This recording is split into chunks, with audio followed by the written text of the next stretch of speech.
Students good morning. நம்ம இன்னைக்கு உங்களுக்கு நான் ஸ்டார்ட் பண்ண போகிற டாபிக் என்னன்னு பார்த்தீங்க அப்படின்னா ப்ரொடெக்ஷன் அப்படிங்கிற டாபிக் தான் நம்ம பார்க்க போகிறோம். லாஸ்ட் கிளாஸில் ட்ரேட் பாலிசியில் ஃப்ரீ ட்ரேட் பற்றி பார்த்தோம். அதாவது வாணிப கொள்கையில் தடையற்ற வாணிபம்னா என்ன, அதனுடைய நன்மை தீமைகள் என்ன, what are the advantages and disadvantages of free trade அப்படிங்கிறது லாஸ்ட் வீடியோவில் உங்களுக்கு அப்லோட் பண்ணியிருந்தேன். இன்னைக்கு உங்களுக்கு அதனுடைய கண்டினியூவேஷனாக பார்த்தீங்கன்னா பாதுகாப்பு ப்ரொடெக்ஷன் அப்படிங்கிற டைட்டிலில் நம்ம இன்னைக்கு பார்க்க போகிறோம். சாதாரணமாகவே பார்த்தீங்கன்னா இந்த தடையற்ற வாணிபம் ஃப்ரீ ட்ரேட் என்பது அதன் உண்மையான பொருளில் முற்றிலும் காணப்படவில்லை அப்படின்னே நம்ம சொல்லலாம். எந்த ஒரு கண்ட்ரியும் ஃபுல்லாக ஃப்ரீ ட்ரேட் பாலிசியை ஃபாலோ பண்ணுறது இல்லை. ஏதாவது ஒரு வகையில் இம்போர்ட்டுக்கு ரெஸ்ட்ரிக்ஷன் பண்ணுறாங்க. அதுதான் பெரும்பாலும் அனைத்து நாடுகளும் ஏதேனும் ஒரு வகையில் கட்டுப்பாடுகளை விதித்து கொண்டே இருக்கின்றன அப்படின்னு சொல்றோம்.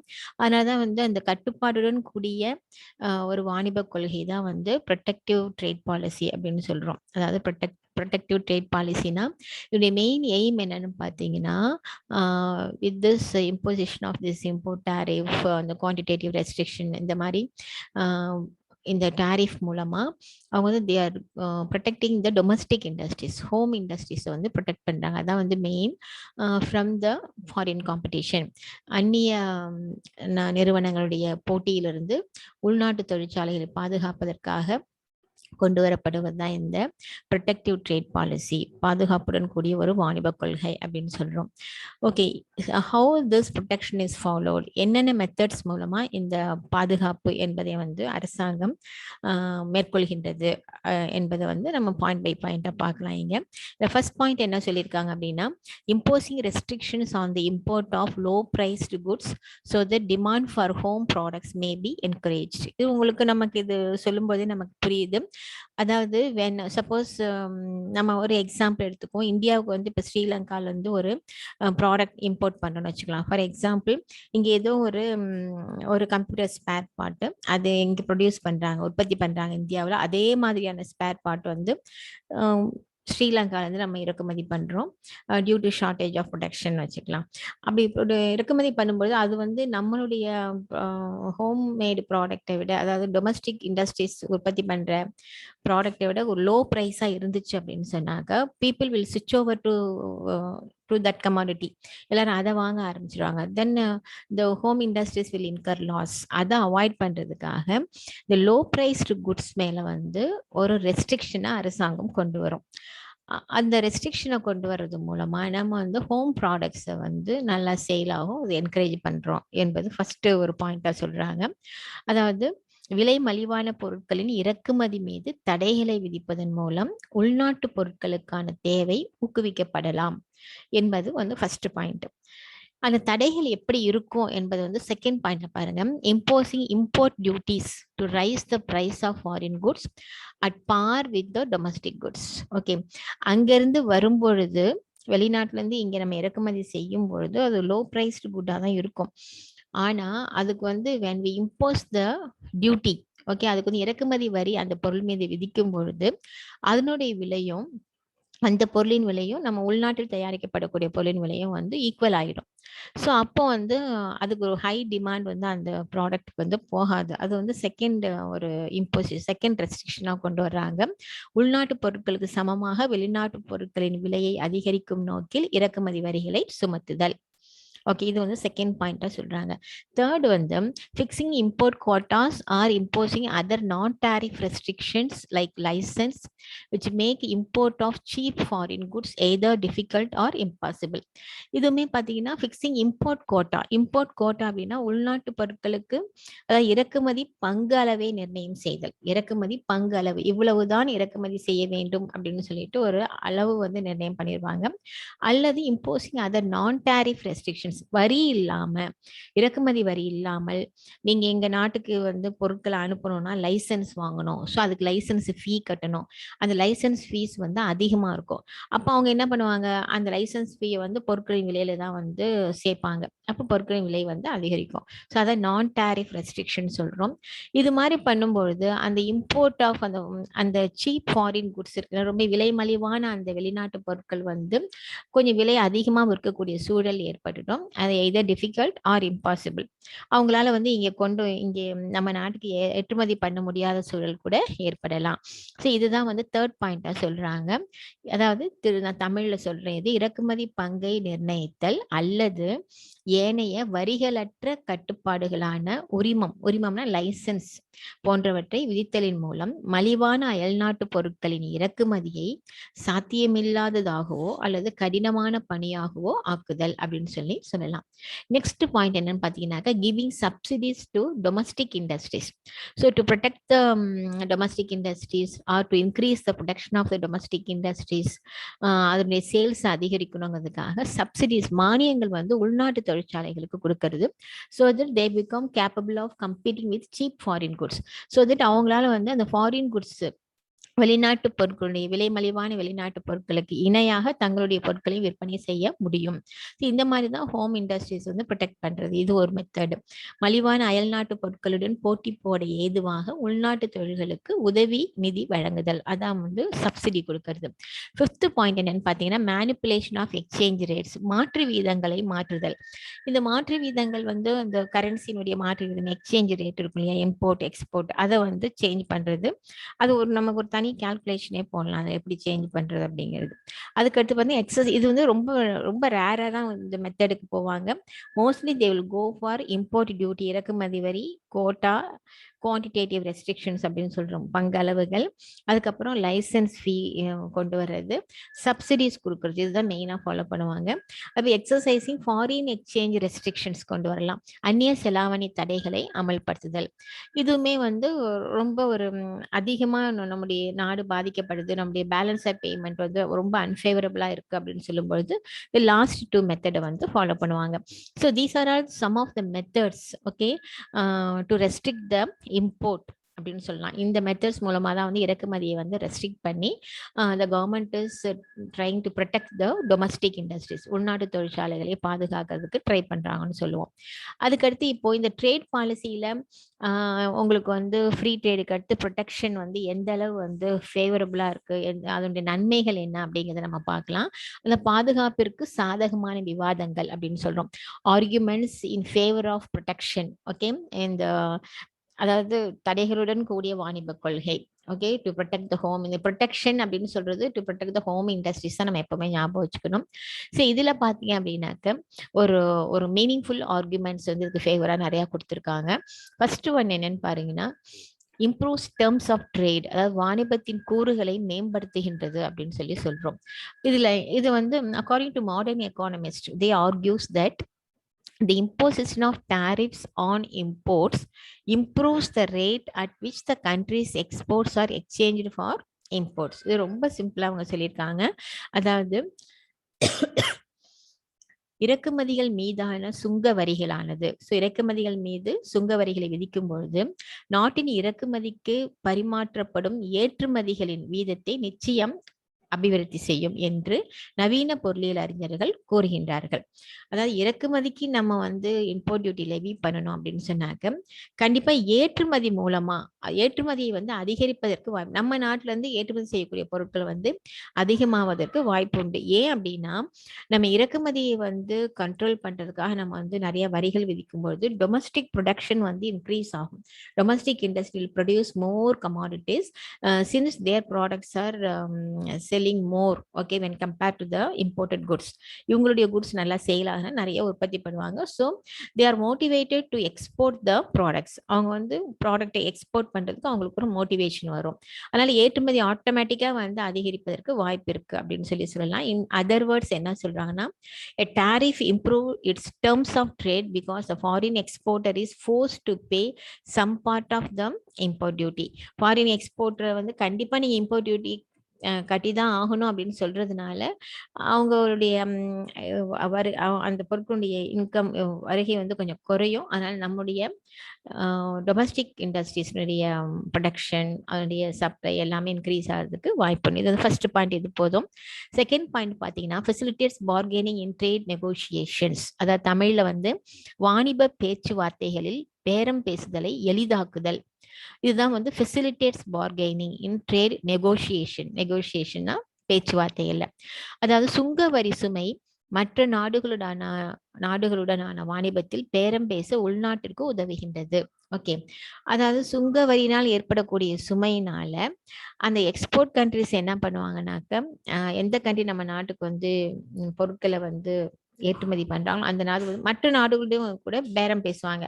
நாங்க வந்து உங்க நாடுகளுக்கு ஏற்றுமதி பண்றோம். அப்ப நிறைய உங்களுக்கு வந்து அந்த இன்டர்நேஷனல் ட்ரேட் வந்து இன்னும் கொஞ்சம் விரிவாக இருக்கும். அந்த ட்ரேட் நெகோசியேஷன்ஸ்க்காக அந்த பார்கெயின் பண்றதுக்கு பேச்சுவார்த்தை நடப்பதற்கும் வாய்ப்புகள் வந்து இருக்கு அப்படின்னு சொல்றாங்க.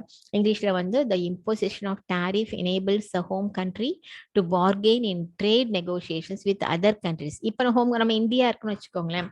இந்தியா வந்து it can talk with Sri Lanka கூட பேசலாம், கொரியா கூட பேசலாம், சைனா கூட வந்து எங்களுக்கு நீங்க ப்ராடக்ட் அனுப்பணும் அப்படின்னு சொன்னா நாங்க இவ்வளோ இம்போஸ்ட் டேக்ஸ்ல இம்போர்ட் டியூட்டி வந்து இவ்வளோ லெவி பண்ணுவோம், யார் வில்லிங்கா இருக்கீங்களோ நீங்க வந்து லெவி பண்ண நீங்க வந்து அனுப்பலாம் அப்படின்னு சொல்லிட்டு அந்த பார்கெனிங் பண்ணி ட்ரேட் நெகோசியேஷன்ஸ்க்கு வந்து பேச்சுவார்த்தை நடக்கிறதுக்கு வாய்ப்பு இருக்கு அப்படின்னு சொல்லி செகண்ட் ஒரு ஆர்குமெண்ட். தேர்ட் ஒன் வந்து it removes the threat of dumping. இது ரொம்ப ரொம்ப முக்கியமான பாயிண்ட் இது. ஏன்னா டம்பிங் அப்படிங்கிறது வந்து குவித்தல் பொருட்களை கொண்டது நம்ம இப்போ ஃபார் எக்ஸாம்பிள் ஏதாவது இப்போ ஃபார் எக்ஸாம்பிள் சைனா இருக்கு அப்படின்னா சைனா என்ன பண்ணுதுனாக்கா ஆல் ஓவர் த வேர்ல்டு உலக நாடுகள் எல்லாத்துலையும் தங்களுடைய பொருட்களை வந்து டம்ப் பண்ணி வச்சிருக்கு. அந்த அளவுக்கு வந்து அந்த ஏசியன் டைகர் அப்படிதான் ஆசியாவின் புலி அப்படின்னு சொல்ற அளவுக்கு வந்து பிசினஸ்ல வந்து டெவலப் ஆயிட்டே வருது.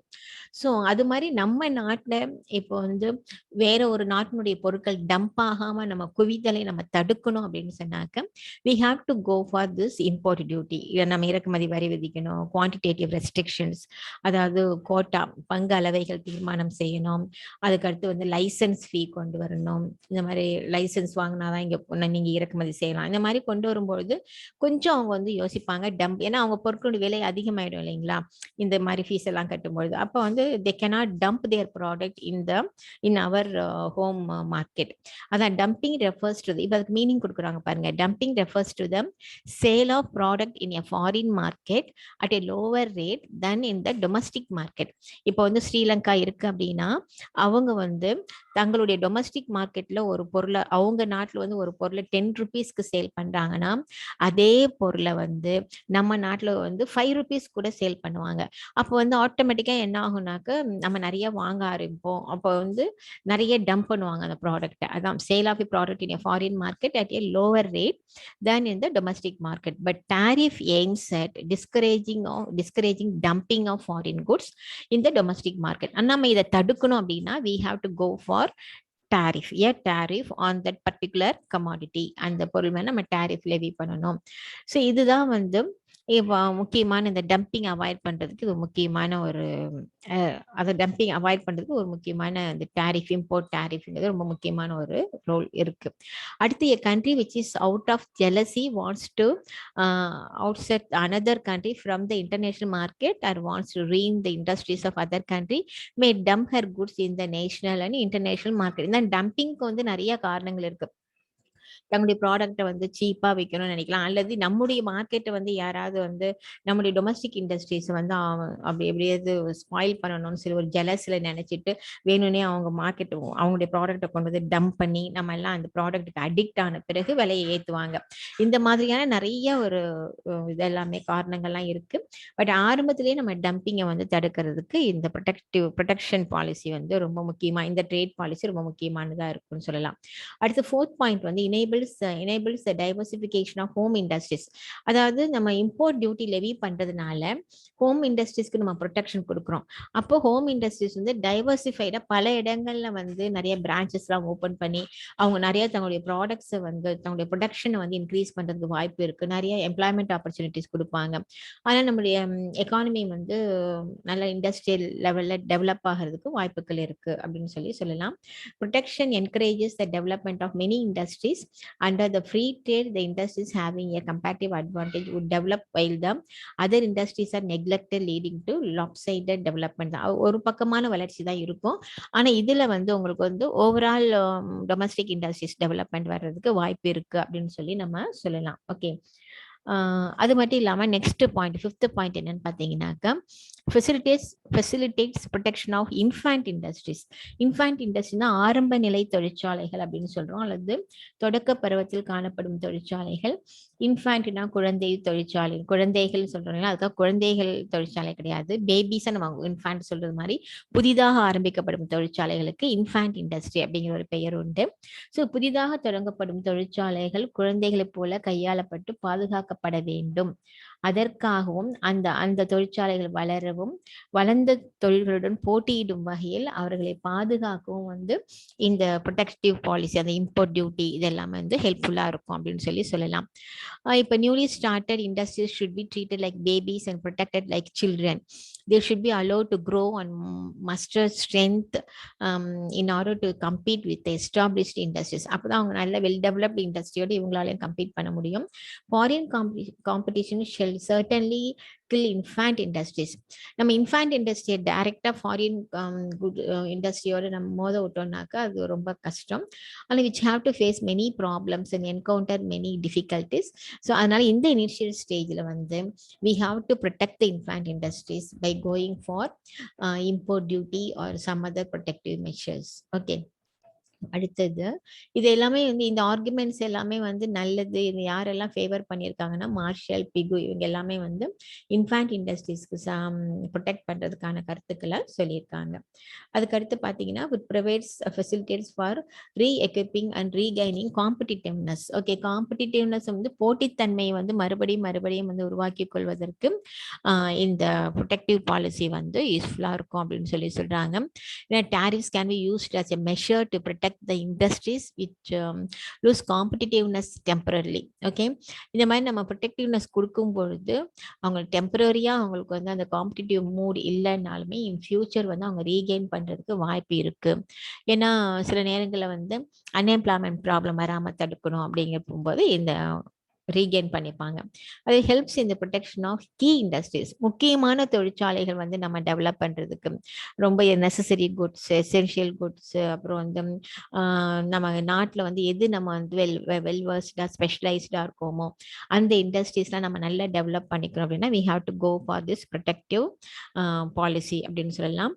Protection is a must for key industries like agriculture, iron and steel, etc.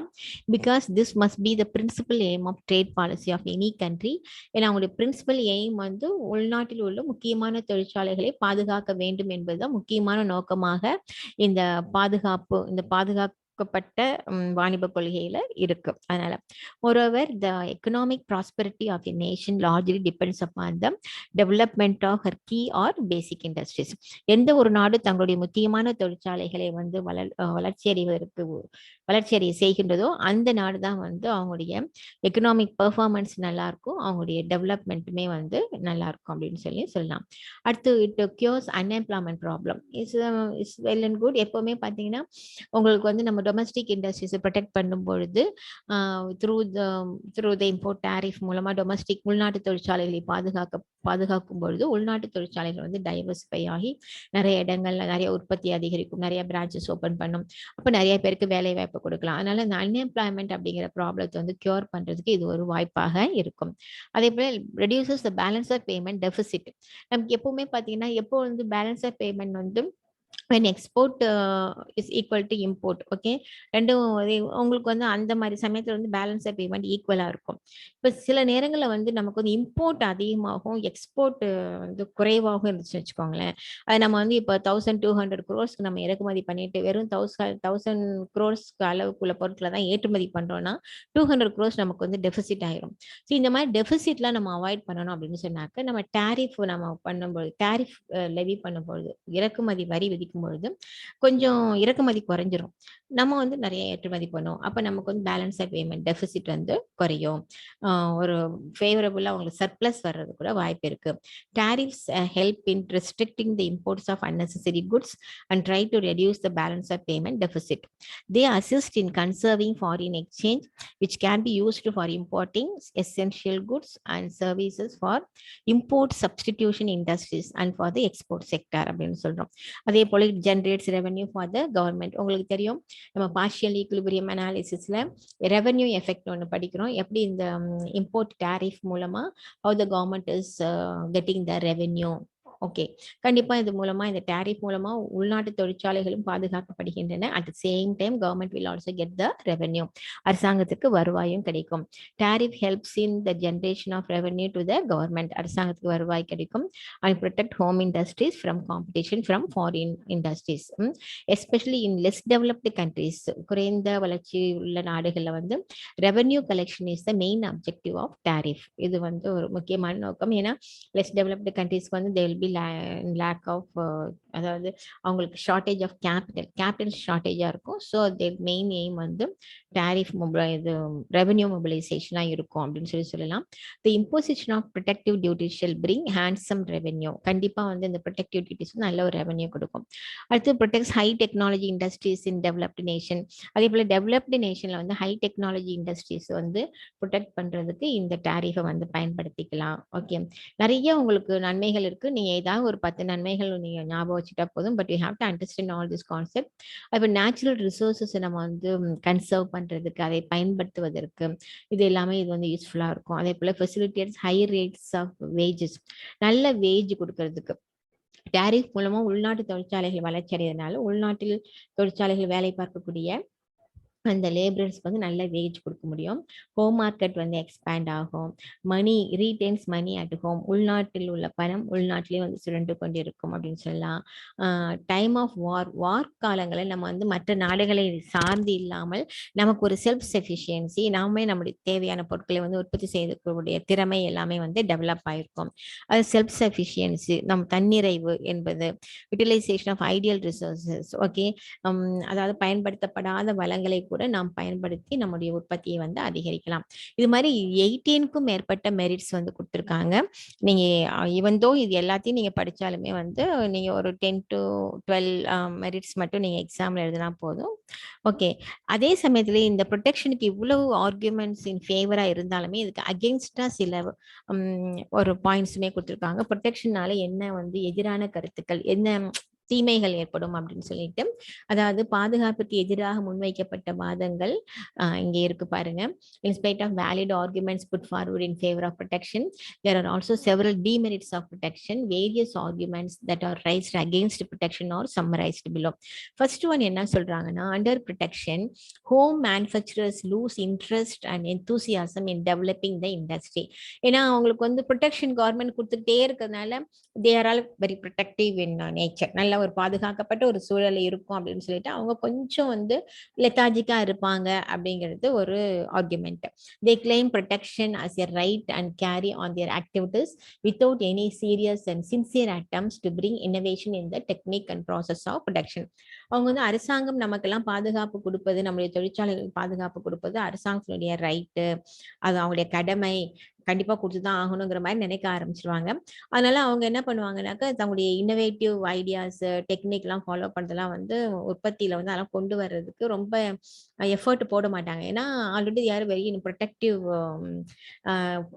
பாதுகாப்புல இருக்கிறதுனால நமக்கு எப்படி லாபம் கிடைக்க போகுது அப்படிங்கிற ஒரு சைக்கலாஜிக்கல் ஆட்டிடியூட் வர்றதுக்கு வாய்ப்பு இருக்குன்னு சொல்லிட்டு எக்கானமிஸ்ட் தான் சொல்றாங்க.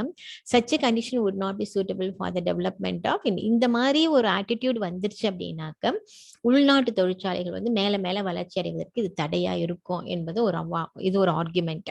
அடுத்து under protection the interest of consumers are not at all considered. அதாவது கன்சியூமர்ஸ்க்கு வந்து விலை குறைவான பொருட்களை கொடுக்க வேண்டும் அப்படிங்கிற அந்த எய்மே இல்லை. கன்சியூமர்ஸே கன்சிடரே பண்ணல. விலை குறைவா வர பொருளை கூட நம்ம அது மேல இம்போர்ட் டியூட்டி லெவி பண்ணி அது விலையை வந்து இன்க்ரீஸ் பண்றதுக்கு காரணமா இருந்துடுறோம்.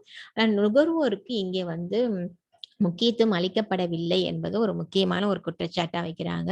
Because they pay high prices for commodities produced by protected industries. ஏன்னா ப்ரொடெக்டட் இண்டஸ்ட்ரீஸ்லாம் பார்த்தீங்கன்னா பாதுகாக்கப்பட்ட தொழிற்சாலைகள் கொஞ்சம் ஹை பிரைஸ்ல தான் சேல் பண்றாங்க. அதை தான் வாங்கக்கூடிய சூழலுக்கு இருக்கும். ஏன்னா இறக்குமதி செய்யப்பட்ட பொருட்களும் வந்து லோ பிரைஸ்ல வந்தாலுமே அதுக்கு இம்போர்ட் டியூட்டி லெவி பண்ணி அதுவும் ஹை பிரைஸ் ஆயிடுச்சு. ஸோ இப்போ கன்சியூமர்ஸ் கன்சிடர் பண்ணலங்கிறது ஒரு argument. In course of time other countries may retaliate the protection policy which will ultimately affect the home industry adversely. அதாவது இதே மாதிரி போயிட்டே இருந்துச்சுன்னா டியூ கோர்ஸ்ல என்ன ஆகும் அப்படின்னாக்க நம்மள மாதிரியே வந்து நம்முடைய ஆப்போனன்ட் எக்கானமி வந்து அவங்களும் என்ன பண்ணுவாங்க, நம்ம கிட்ட இருந்து போற பொருளை வந்து இம்போர்ட் டேரிஃப் மூலமா தடுக்க ஆரம்பிச்சிருவாங்க. அப்போ வந்து நம்மளுடைய எக்ஸ்போர்ட் கொஞ்சம் குறைய ஆரம்பிக்கும். ஸோ இது எப்படி அப்போ வந்து எக்ஸ்போர்ட் குறைய ஆரம்பிச்சு நம்முடைய ஹோம் இண்டஸ்ட்ரீஸ் தான் நிறைய ப்ரொடியூஸ் பண்ணி எக்ஸ்போர்ட் பண்றாங்க, ஏற்றுமதி பண்றாங்க. இப்போ ஏற்றுமதி பண்ண முடியலங்கிற பட்சத்தில் ஹோம் இண்டஸ்ட்ரி வந்து அட்வர்ஸா அஃபெக்ட் ஆகிறதுக்கு வாய்ப்பு இருக்கு அப்படிங்கிறது ஒரு argument. Under protection next fourth point என்ன சொல்றாங்கன்னாக்க factory units get higher return. அதாவது இந்த ப்ரொடெக்டிவ் பாலிசில வந்து லேண்ட், லேபர், கேபிட்டல், ஆர்கனைசேஷன்லாம் வந்து லேண்டுக்கு ரெண்ட், லேபருக்கு வேஜஸ், இது எல்லாமே வந்து நல்ல ஒரு ரிட்டர்ன் நல்லது கிடைச்சாலுமே இது வந்து இது ஒரு ஃபோர்ஸ் மூலமா கிடைக்க, ஒரு கட்டாயத்தின் மூலமா இதுக்கு கிடைக்கிற மாதிரி தான் இருக்குமே தவிர இது ஆட்டோமேட்டிக்கா இது வந்து அந்த மாதிரி இப்போ ஃப்ரீ ட்ரேட்ல எல்லாம் பார்த்தீங்கன்னா ஆட்டோமேட்டிக்கா அவங்களுக்கு நல்ல ஒரு ஹைக் வர்றதுக்கு வாய்ப்பு இருக்கு. அந்த மாதிரி இருக்காது என்பது ஒரு ஆர்குமெண்ட். ஸோ இந்த மாதிரி நிறைய பேர் இதுக்கு எதிரான கருத்துக்களை வந்து ஆர்கியூ பண்ணியிருக்காங்க. ஒரு 4 பாயிண்ட். பிசைட்ஸ் அபோவ் இந்த மாதிரி நிறைய வந்து எதிரான கருத்துக்கள் இருந்தாலுமே all the advantages of free trade can be taken as the disadvantages of protection. அப்படி கூட நம்ம சொல்லலாம். நம்ம அட்வான்டேஜஸ் அதாவது தடையற்ற வாணிபத்தினுடைய நன்மைகள் படிச்சிருப்போம் இல்லைங்களா, அது எல்லாமே இதனுடைய தீமைகளா, ப்ரொடெக்ஷனுடைய தீமைகளா கூட நம்ம எடுத்துக்கலாம். பாதுகாக்கப்பட்ட தொழிற்கொள்கையினுடைய தீமைகளா எடுத்துக்கலாம். Neither undue protection nor undue free trade are desirable for the advancement of a nation. So ஜென்ரலா இப்போ என்ன முடிவுக்கு சொல்றாங்க அப்படின்னா, பியோர் ஃப்ரீ ட்ரேட், முற்றிலும் முழுவதுமான தடையற்ற வாணிபமும் பாசிபிள் கிடையாது. ஃபுல்லா நிறைய ப்ரொடெக்ஷன், நிறைய இம்போர்ட் டியூட்டி லெவி பண்றது, லைசன்ஸ் ஃபீ கொண்டு வர்றது, குவான்டிடேட்டிவ் ரெஸ்ட்ரிக்ஷன் கொண்டு வர்றதுமே வந்து பாசிபிள் கிடையாது. அது ரெண்டுமே எல்லாமே கலந்து தான் இருக்க முடியும். அதான் neither undue protection nor undue free trade are desirable for the advancement of a country, therefore a middle course is preferable. ரெண்டும் கலந்து கொஞ்சம் ரெஸ்ட்ரிக்ஷனோட நம்ம வந்து ட்ரேட் வச்சுக்கலாம். ஃபுல் ரெஸ்ட்ரிக்ஷன் தேவையில்லை, ஒரு ஃப்ரீ ட்ரேடு தான் பட் வித் சம் ரெஸ்ட்ரிக்ஷன். அதுதான் வந்து middle course is preferable. Our country is also following middle course of policy.